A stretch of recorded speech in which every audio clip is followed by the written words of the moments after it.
स्वागत है आपका एक और वीडियो में।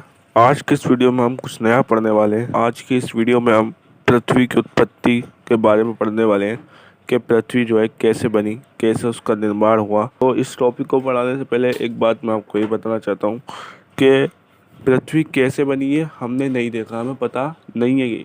इवन किसी वैज्ञानिक को भी पता नहीं है कि पृथ्वी कैसे बनी है। इस संबंध में जो है बहुत सारे दार्शनिकों ने, बहुत सारे साइंटिस्टों ने ठीक है क्या करा, अपनी अपनी इमेजिनेशन जो है प्रस्तुत की है, अपनी अपनी इमेजिनेशन जो है प्रस्तुत की है कि हाँ हो सकता है कि पृथ्वी का निर्माण ऐसा हुआ हो।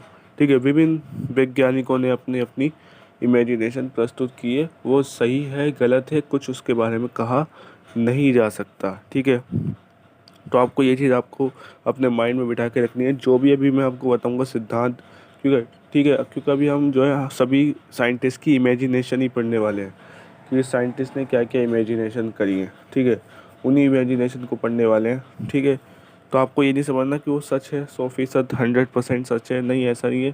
ठीक है, वो जो इमेजिनेशन से केवल ठीक है वो सच है, इसके बारे में कुछ कहा नहीं जा सकता। ठीक है, तो आइए स्टार्ट करते हैं। और स्टार्ट करने से पहले अगर आपने चैनल को सब्सक्राइब नहीं किया है तो जल्दी जाइए और चैनल को सब्सक्राइब कर लीजिए। ठीक है, आइए स्टार्ट करते हैं।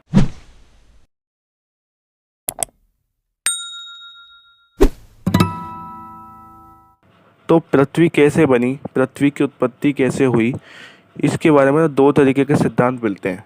एक है आरंभिक सिद्धांत, एक है आधुनिक सिद्धांत। आरंभिक सिद्धांत यानी जो बहुत पहले के वैज्ञानिक थे उन्होंने जो सिद्धांत दिया था उसे बोला गया आरंभिक सिद्धांत। जो आज के साइंटिस्ट हैं उन्होंने क्या सिद्धांत दिया है, ठीक है, उसको बोला जाता है आधुनिक सिद्धांत। तो आरंभिक सिद्धांत भी बहुत सारे थे। ठीक है, पृथ्वी की उत्पत्ति के संबंध में जैसे कि मैंने आपको बताया अभी कि बहुत सारे साइंटिस्ट ने, बहुत सारे दार्शनिकों ने, फिलोसफर ने अपनी अपनी इमेजिनेशन प्रस्तुत की, अपनी अपनी परिकल्पनाएं प्रस्तुत की कि पृथ्वी की, कोई कह रहा है पृथ्वी ऐसे बनी, कोई वैज्ञानिक कह रहा है पृथ्वी ऐसे बनी। ठीक है, अपनी अपनी इमेजिनेशन सब जो है प्रेजेंट कर रहे हैं।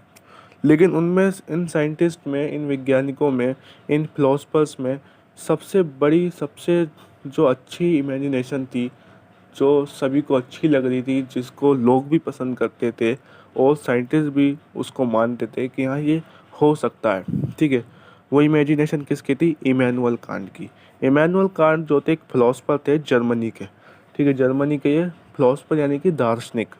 ठीक है, ये जो है जर्मनी के दार्शनिक थे। ठीक है, तो इन्होंने जो है पृथ्वी की उत्पत्ति के संबंध में जो है अपनी इमेजिनेशन प्रेजेंट की थी, अपनी इमेजिनेशन को बताया था कि पृथ्वी कैसे बनी। ठीक है, बाद में इसी इमेजिनेशन में 1796 में एक मैथ गणितज्ञ थे जिनका नाम था लॉपलेस। ठीक है, लॉपलेस या लैपलेस। ठीक है, लैपलेस ने क्या करा कि इनकी इमेजिनेशन में थोड़ा सा संशोधन किया, थोड़ा सा सुधार किया। ठीक है, और फिर इसका नाम क्या कर दिया? निहारिका परिकल्पना। इसी इमेजिनेशन को, जिसको इमैनुअल कांट ने प्रस्तुत किया था, उसी इमेजिनेशन को इनको क्या नाम दे दिया? निहारिका परिकल्पना। ठीक है, अब ये निहारिका परिकल्पना क्या थी? ठीक है, जिसको इमैनुअल कांट ने बताया था। तो इस परिकल्पना के अनुसार इमैनुअल कांट ने क्या बताया था? इमैनुअल कांट ने बताया था कि जो ग्रह हैं, ग्रह, क्योंकि पृथ्वी भी एक ग्रह है, अगर ग्रहों का निर्माण है इसका मतलब पृथ्वी का भी निर्माण है। तो इस इमेजिनेशन के अनुसार क्या बताया इमैनुअल कांट ने कि जो ग्रहों का निर्माण हुआ, ग्रहों में हमारी पृथ्वी भी शामिल है, कि ग्रहों का जो निर्माण हुआ, ठीक है, जो हमारे प्लैनेट्स हैं उनका जो निर्माण हुआ वो बादलों से हुआ। किससे हुआ? बादल से हुआ। और वो बादल किससे बने होते? वो पदार्थ, कोई पदार्थ थे, ठीक है, जो धीमी गति से घूमते थे। बात आई समझ में? धीमी गति से घूमते थे एक कुछ पदार्थ। ठीक है, धीमी गति से कुछ पदार्थ घूमते थे, उन्हीं पदार्थों का एक बादल था। ठीक है, उन्हीं पदार्थों का एक बादल था, उसी से जो है ग्रहों का निर्माण हुआ। बात आ गई समझ में? ये एक इन्होंने अपनी इमेजिनेशन बताई। बाद में सन 1900 ईस्वी में, ठीक है, दो और वैज्ञानिक थे, चैम्बरलेन और मोल्टन। उन्होंने क्या बताया कि नहीं ऐसे नहीं हुआ, पृथ्वी ऐसे नहीं बनी। उन्होंने अपनी इमेजिनेशन बताई कि पृथ्वी कैसे बनी, कि भाई पहले एक सूरज था शुरू में। ठीक है, सूरज था और उस सूरज के नज़दीक से कोई एक और सूरज या कोई एक और तारा जो है गुजरा। ठीक है, उसी उसी सूरज के नज़दीक से एक तारा गुजरता है। ठीक है, इसलिए जब तारा गुजरा तो जो गुरुत्वाकर्षण बल लगा आपस में उन दोनों के, तो उससे क्या होता है कि के सूरज के अंदर से कुछ थोड़ा सा पदार्थ, सूरज के अंदर से थोड़ा सा पदार्थ जो है निकल जाता है। क्योंकि सूरज छोटा था, उसने जो है गुरुत्वाकर्षण बल से तारे ने सूरज के कुछ आकार को खींच लेता है। लेकिन क्योंकि वो बहुत ही जल्द तेज़ी से जा रहा था, ठीक है, इसलिए वो तारा तो गुजर जाता है। तारा जो है, वो जो सितारा था वो गुजर जाता है। लेकिन जो बचा हुआ टुकड़ा है जो सूरज के अंदर से निकला है, अब वो क्या करता है, वो जो है सूरज के चारों ओर घूमने लगता है। और इससे क्या होता है, इससे जो है फिर ग्रह बनने लगते हैं। ठीक, तो ये दो जो है दो तरीके के इमेजिनेशन मिलती है। ये थे आरंभिक सिद्धांत। हमारा आधुनिक सिद्धांत क्या है? तो ऐसा सिद्धांत जो आज के वैज्ञानिकों ने दिया है।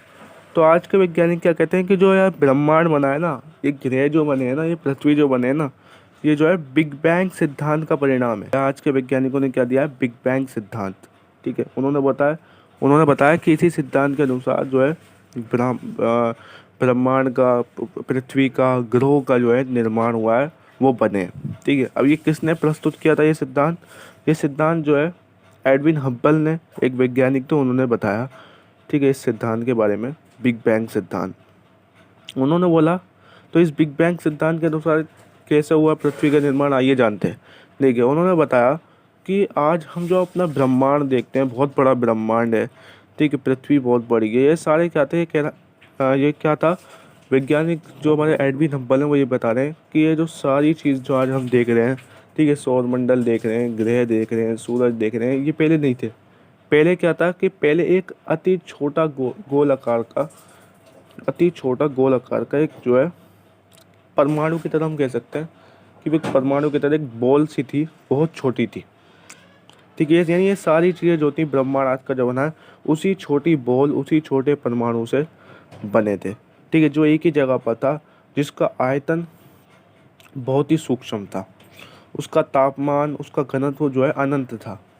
ठीक है, फिर होता क्या है, इसी छोटे से गोले में होता क्या है, एक विस्फोट होता है।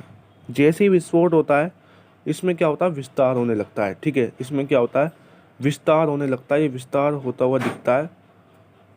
ठीक है, ये जो है विस्तार होता है और धीरे धीरे जो है क्या होता है, ग्रहों का निर्माण शुरू हो जाता है। ये है बिग बैंग थ्योरी। ठीक है, माना जाता है ये बिग बैंग की घटना जो है आज से 13.7 अरब वर्ष पहले हुई थी।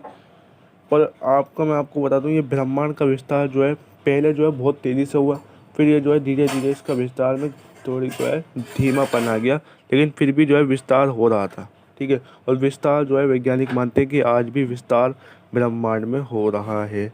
ठीक है, ये इतनी बात आपको समझ में आ जाएगी। ठीक है, तो ये है बिग बैंग सिद्धांत। ठीक है, ये दोनों सिद्धांत थे जिन्होंने ये बताया कि पृथ्वी की उत्पत्ति कैसे हुई। ठीक है।